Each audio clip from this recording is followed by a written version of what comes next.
Open mind गुरुजी channel में आप सभी का स्वागत है। आज के वीडियो में हम मॉड्यूल 12 वाला मॉड्यूल कंप्लीट करने वाले, जिसका नाम है डोमेस्टिक अप्लायंसेस। मतलब जो हमारे घर में इलेक्ट्रिकल इक्विपमेंट यूज़ करते हैं उनके ऊपर क्वेश्चन है। इलेक्ट्रिशियन का मॉड्यूल चल रहा है हमारा। अभी तक हमारे पूरे 11 मॉड्यूल कंप्लीट हो चुके हैं। इसके देखने के लिए आप आई बटन पर क्लिक करके देख सकते हो, या तो हमारे चैनल के प्ले में जाके आप देख सकते हो। ठीक है, अभी बढ़ते क्वेश्चन की तरफ टाइम ना गवाते हुए। हर बार की तरह इस बार भी इंस्ट्रक्शन दे देते हैं कि जब भी हम नेक्स्ट क्वेश्चन करेंगे तो आपको क्या करना है, वीडियो को पॉज करना है और पहले क्वेश्चन पढ़ लेना है। इंग्लिश हिंदी में जो आपको अच्छा लगता है, जो आपको समझता है उसमें पढ़ लेना है। उसके बाद हमारा लेक्चर सुनना है आपने। ठीक है, तो ये पहला क्वेश्चन है। ये 12वां मॉड्यूल है डोमेस्टिक अप्लायंसेस, तो जिसमें गीज़र होता है, हीटर होता है, जो हमारे घर में इलेक्ट्रिक प्रेस और आयरन वगैरह यूज़ करते हैं हम, उसी के ऊपर बेस पर पूरे क्वेश्चन है। तो ये पहला क्वेश्चन है कि पहले क्वेश्चन में पूछा है which material is use to make heating element. आपको पता है आपके घर में पानी गर्म करने के लिए हीटर वगैरह लगाते हैं, उसमें जो ऐसे हीटिंग वाला जो कॉइल होता है, ये जो कॉइल होता है, तो ये कॉइल कैसे बना है आपको पता है ना। ये गर्म होने के बाद से लाल होता है, मैं गर्म वाला डाल दिया जानबूझ के। तो वही क्वेश्चन पूछा है कि ये कौन सी मटेरियल से बनता है। तो आपको ध्यान में रखना है, मटेरियल का नाम ध्यान रखने से पहले ये ध्यान में रखना है, जो भी मटेरियल रहेगा उसका मेल्टिंग पॉइंट बहुत ज़्यादा रहेगा। मतलब क्या कि वो ज़्यादा पहल जल्दी नहीं गलेगा, उसका बहुत टेम्परेचर हाई तक उसको कुछ फर्क नहीं पड़ेगा, पहली बात। दूसरी बात कि उसका रेजिस्टेंस भी ज़्यादा होता है, तब ये गर्म आता है। तो गर्म देखो, अभी ऑप्शन में पूछा है सिल्वर, आपको पता है गर्म करेंगे तो जल्दी गर्म होता है, कॉपर भी जल्दी गर्म हो जाता है और पिघल भी जाता है, एल्यूमिनियम भी पिघल जाता है, इसलिए बर्तन वगैरह उस चीज़ों से बना देते हैं हम। तो अभी सिर्फ एक ही है जिसका नाम है नाइक्रोम। ठीक है, इसका क्या होता है कि बहुत ज़्यादा टेम्परेचर होता है, मतलब मेल्टिंग पॉइंट बहुत ज़्यादा है उसका, गलता ही नहीं हो बहुत सारा ज़्यादा टेम्परेचर तक, मतलब लगभग 1300 1500 2000 के ऊपर चला जाता है उसका टेम्परेचर। ठीक है, तो उसका रेजिस्टेंस भी हाई होता है। तो ध्यान में रखना, जो भी आपकी हीटिंग एलिमेंट रहेंगे वो कैसे बने होते हैं, हमारे नाइक्रोम तार से बने होते हैं, या तो नाइक्रोम से बना होता है मटेरियल। ठीक है, तो इसका ऑप्शन रहेगा हमारा ऑप्शन सी। तो नेक्स्ट क्वेश्चन है, what is the name of the part of electric iron. Electric iron मतलब जिसको इस्त्री कहते हैं, प्रेस कहते हैं, हम कपड़े प्रेस करने के लिए यूज़ करते हैं ना, ये इसका नाम क्या है। तो अभी इसके ये पूरी इक्विपमेंट, अभी इक्विपमेंट मतलब उसके पार्ट है प्रेस के, मतलब खोल दिए, डिसेंबल कर दिए। देखो ये जो नीचे वाला पार्ट होता है उसको सोल कहते हैं, उसके ऊपर ये माइका का इंसुलेशन लगाते हैं, उसके ऊपर ये हीटिंग वाली कॉइल लगाते हैं हमारे। ठीक है, मतलब एक दूसरे के ऊपर रखना है। उसके बाद एस्बेस्टस शीट लगा के उसके बाद प्रेशर प्लेट लगा देते। ठीक है, तो ये पूरे एक दूसरे के ऊपर लगा दिए। अभी आप ये पढ़ सकते हो, तो बस ये इसकी जगह कोई डायग्राम दूसरी आ जाए तो आपको नाम पता होना, इसलिए मैं डिटेल डायग्राम दे दिया। तो ये जो है ये काय की डायग्राम है, देखो ये आपकी सोल प्लेट। तो आपके इतने सारे ऑप्शन है, उसमें से हमारा आंसर रहेगा ए, सोल प्लेट। ठीक है, सोल मतलब नीचे वाली, बेस की प्लेट, सबसे नीचे वाली। अभी पूछा है what is the function of stirrer motor in micron. Micron सभी ने देखा होगा, माइक्रोन मतलब आज कल के स्टैंडर्ड ज़माने में एडवर्टाइज में भी देखा होगा, टीवी में, या तो आपके घर में भी हो सकता है। ठीक है, हमारे तो नहीं है बट आपके घर में हो सकता है। तो जो माइक्रोन है वो कौन से इस पे काम करता है आपको पता होगा, इलेक्ट्रोमैग्नेटिक वेव पे काम करता है। ये इलेक्ट्रोमैग मतलब यहाँ पे कोई आग वगैरह नहीं निकलती इसके अंदर, पूरा मैग्नेट के ऊपर खेल चलता है इसका। ठीक है, तो वही पूछा है कि इसके अंदर एक मोटर होती है लगा के, ऐसे मोटर लगा के होती है। जैसे आप देखेंगे बगीचा में पानी डालने के लिए वो स्प्रिंकल लगा देते खेत में वगैरह, क्या करता हो पूरा चारों तरफ घूम घूम के पानी डालता हो खुद ही, हमें कुछ नहीं करना पड़ता है। उसी तरह इसके अंदर एक मोटर होती है जो घूमती रहती है, वही उसको स्टीरर बोला है। जैसे हम जैसे शरबत बनाते हैं उसमें शक्कर डालने के बाद जैसे चम्मच से ऐसे गोल गोल घोलते हैं ना, वो काय के लिए गोल गोल घुमाते हैं कि शक्कर पूरी गल जाए उसके अंदर, इसलिए गोल गोल घुमाते हैं, मतलब चारों तरफ। सेम वैसी एक मोटर होती है जिसको स्टीरर मोटर कहते हैं। स्टीरर मतलब ऐसे चम्मच से घुमाना, उसको स्टीयरिंग बोलते हैं। ठीक है, तो वही मोटर का काम क्या है, तो ध्यान में रखना, ये एक समान रूप से ये स्प्रेड करने के लिए। अभी इसमें काम क्या है इलेक्ट्रोमैग्नेट वाला, तो देखो कूलिंग के लिए नहीं यूज़ करते हैं, हीट स्प्रेड करने के लिए नहीं यूज़ करते, ये इलेक्ट्रोमैग्नेट के ऊपर बेस है। एग्जॉस्ट के लिए हवा भी अंदर बाहर करने की ज़रूरत नहीं है। ये क्या करता है, revolve and reflect the electromagnetic energy. पूरा मैं बताया ना, पूरा खेल काय के ऊपर है इलेक्ट्रोमैग्नेट। तो वही मोटर का काम है कि ये चुंबकीय ऊर्जा, इलेक्ट्रोमैग्नेट मतलब चुंबकीय ऊर्जा, उसको क्या करता है घुमा के चारों तरफ फैला देता है।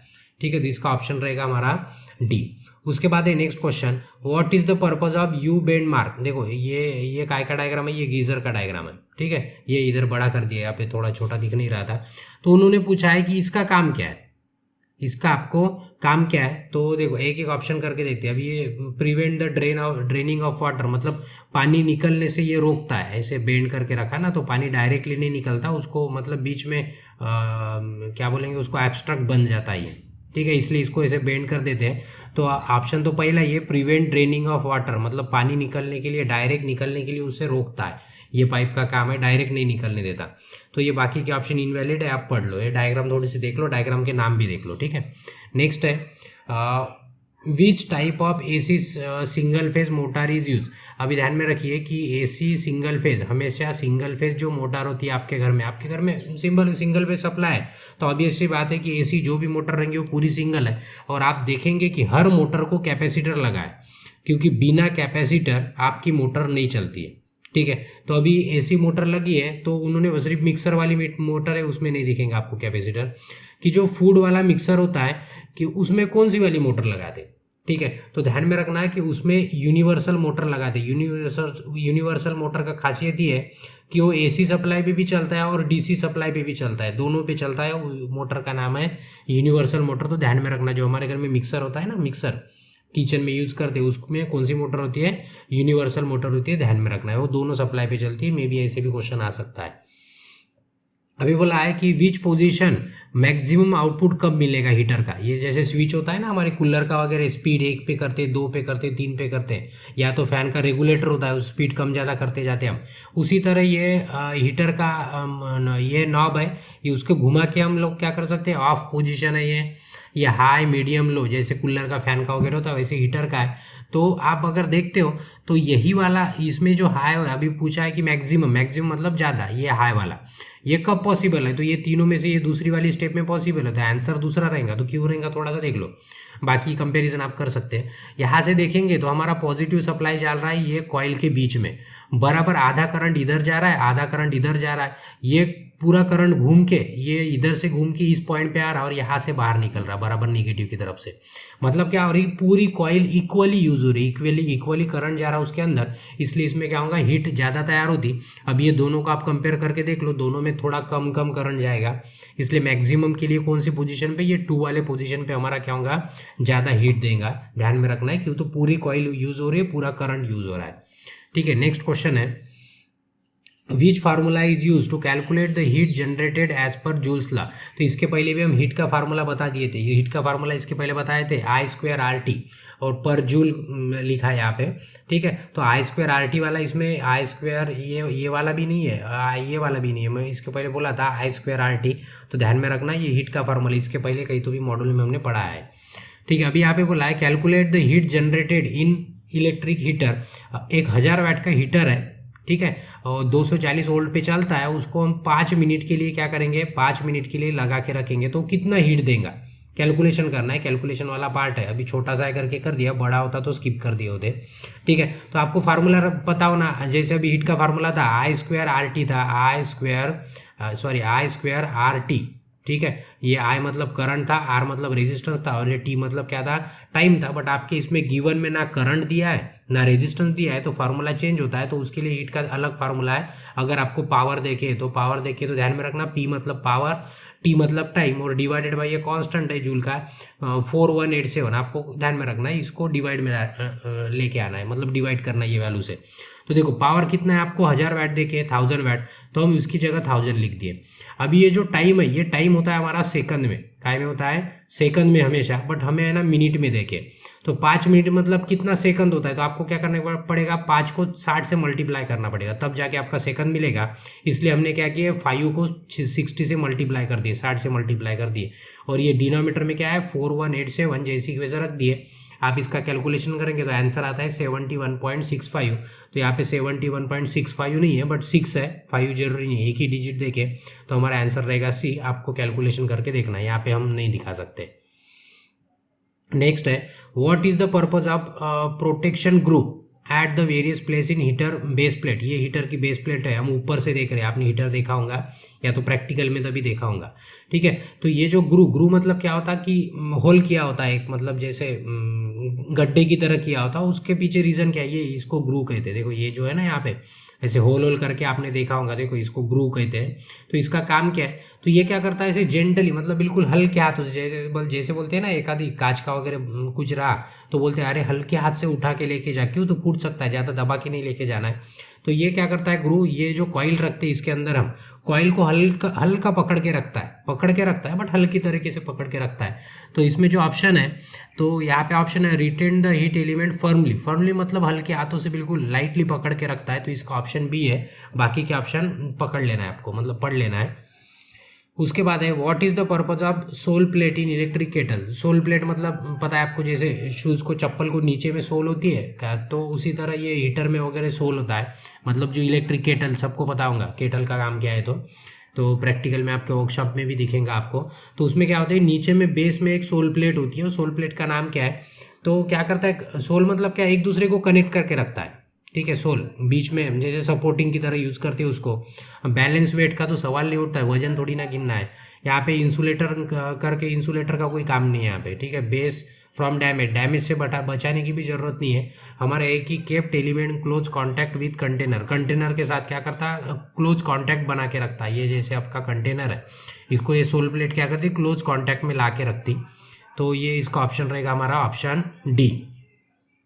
नेक्स्ट है, नेक्स्ट व्हाट इज द क्या बोले, मैग्नेट्रॉन ट्यूब फिलामेंट वोल्टेज, ठीक है। ये जो मैग्नेट्रॉन ट्यूब का फिलामेंट होता है, इसका वोल्टेज कितना होता है, जो माइक्रो ओवन में यूज़ करते हैं, तो इसका ये कांस्टेंट वैल्यू आपको ध्यान में रखना है। इसका आंसर रहेगा डी, 3.2 वोल्ट रहेगा AC, ठीक है। उसके बाद what is the fault in food mixer if run intermediately, ठीक है। अगर आपके घर का फूड वाला मिक्सर है, रुक रुक के अगर चलता है तो क्या प्रॉब्लम होगा, तो देखो आर्मेचर कॉइल ओपन होंगी तो चलेगा ही नहीं, कम्यूटेटर ये प्रॉब्लम होगा तो तभी भी नहीं चलेगा, फील्ड वाइंडिंग शॉर्ट होंगी तभी भी नहीं चलेगा।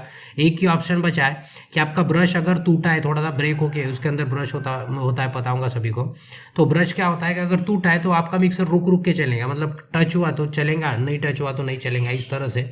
तो इसका ऑप्शन रहेगा हमारा ए, ठीक है। नेक्स्ट क्वेश्चन है what is the defect of single phase pump motor if run slow speed. आपको पता है आपके घर में जितने भी सिंगल फेज वाले होते हैं सब में कैपेसिटर लगा होता है, इसके पहले भी बोले। तो आपको पता है फैन की भी स्पीड कम हो गई आपकी, तो आपके घर वाले या तो आप बोलते अरे कैपेसिटर चेंज कर दे, कम स्पीड से घूम रहा है। तो किसकी वजह से कम स्पीड से घूमता है, वो कैपेसिटर अगर खराब हो गया तब ऐसे होता है। तो वही ऑप्शन है हमारा डिफेक्टिव, दोषपूर्ण संधारित्र। संधारित्र मतलब हमारा क्या होता है, कैपेसिटर। अब दोनों नाम ध्यान रखना है, पेपर में हो सकता है लैंग्वेज का थोड़ा सा प्रॉब्लम हो सकता है, ठीक है। तो कैपेसिटर खराब रहा तो उसके कारण उसकी स्पीड कम हो सकती है। उसके बाद है what is the function of neutral path, ठीक है। न्यूट्रल पाथ पता है आपको, समझो एक लैंप है, यहाँ से हमारा क्या आ रहा है, फेज आ रहा है, तो ऑब्वियसली एक सप्लाई आपका आ रहा है तो उसको जाने के लिए भी एक रास्ता होना, तभी आपका लाइट जलने वाला है, उस रास्ते को हम न्यूट्रल कहते हैं, रिटर्न पाथ बोलते हैं, ठीक है। तो वही पूछा है कि न्यूट्रल पाथ क्यों लगाते हैं AC में, तो आपको ध्यान में रखना है क्यों लगाते हैं AC में। तो ये इसमें से ऑप्शन देखेंगे, ये रिटर्न पाथ वाला ऑप्शन रहेगा हमारा ऑप्शन ए। तो देखिए नेक्स्ट क्वेश्चन है what is the function of magnetron tube in micro oven. इसके पहले देखो सेम क्वेश्चन आया था कितना वोल्ट पे काम करता है, तो अभी पूछा है कि उसका फंक्शन क्या है। तो ध्यान में रखना है कि वो कुकिंग की जो फ्रीक्वेंसी है वो फ्रीक्वेंसी को मेंटेन रखता है, पता है ना। माइक्रो ओवन काय के ऊपर काम करता है, पूरा मैग्नेटिक फील्ड के ऊपर काम करता है, तो उसकी फ्रीक्वेंसी मेंटेन ऑसिलेट करने के लिए क्या करते हैं, ये मैग्नेट्रॉन ट्यूब होता है उसके अंदर, माइक्रोओवन के अंदर। तो ध्यान में रखना, इसका ऑप्शन है सी। उसके बाद है which type of motor is use in wet grinder. Wet मतलब जो गीली वाली आटे चक्की होती है या तो चक्की होती है, उसमें कौन सा वाला, तो जनरली ध्यान में रखना है कि कैपेसिटर तो रहेगा ही हमारे मोटर में। तो ये जो कैपेसिटर वाला है, कैपेसिटर स्टार्ट इंडक्शन रन, ठीक है, मतलब कैपेसिटर थोड़ी देर बाद डिस्कनेक्ट हो जाता है, इस टाइप की मोटर यूज करते हैं, तो ऑप्शन रहेगा हमारा सी। उसके बाद है what is the name of circuit. ये सर्किट काय की है पूछा है, तो इतने सारे ऑप्शन है, आप देखेंगे यहाँ पे एक फैन का सिंबल लगा के, तो सिंबल लगा के तो फैन वाला ऑप्शन एक ही है यहाँ पे ए, तो ये बाकी रेगुलेटर ही रहेगा क्योंकि फैन के रिलेटेड है, तो ये हमारा ऑप्शन रहेगा ए। इस तरह से ये मॉड्यूल 12 के पूरे क्वेश्चन खत्म होते हैं। ये मॉड्यूल का नाम था डोमेस्टिक अप्लायंसेस। नेक्स्ट मॉड्यूल अभी इसके बाद का वीडियो आप देख के कंटिन्यू कर सकते हो, ये सेकंड लास्ट मॉड्यूल था। आई बटन पे क्लिक करके आप देख सकते हो। अगर आप नए हो तो चैनल को सब्सक्राइब करना है और वीडियो अच्छा लगा है तो लाइक भी कर देना है, ठीक है। धन्यवाद। बाकी का देखते हैं ब्रेक के बाद।